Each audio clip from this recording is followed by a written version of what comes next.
Cement दालां सेराव गोलैना थानाय गोथै सह'खौ नोंथांनि होननानै जों मिथिना मोन्दों। नोंथाङा मा फोरमायगोन? बे गोथै सह'आथ' जोंनिनो बिदा गामियावथ' हायथा बसुमतारी होनो, नाथाय गुबैयाव पान कार्ड आधार कार्डआव माने भारत बसुमतारी दं आरो। बे भारत बसुमतारीया जोंनिनो बिदा। बिसोरो माने बे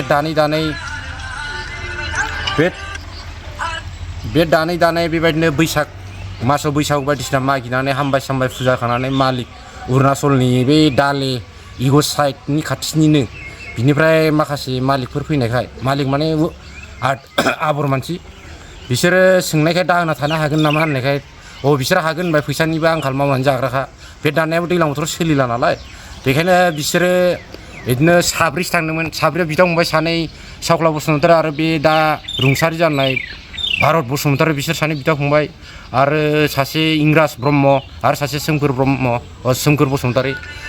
ओमफ्राय जयै लांदोंबाबो बिसोरखौ एक्सट्रा दोननाय जादोंमोन। सोमखोर बसुमतारीया सासे मालिक एक्सट्रा आरो बे भारत बसुमतारी रुंसारि जानायाबो बेबो एक्सट्रा। ओमफ्राय सावख्ला बसुमतारीजों इंराज ब्रह्मजों सासे मालिकनाव ज'।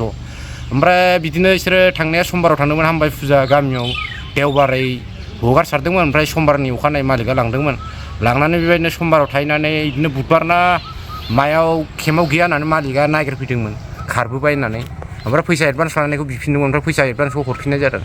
ओमफ्राय दा बिदिनो बबेबा खारदोंसो ना मादोंसो ना मानो न'आव दाबो मोनफैयाखै होननानै मालिकआबो सोंहरबाय थादोंमोन। जोंबो मानो दासिमबो मोनफैयाखै होननानै सुल लाबाय थादोंमोन।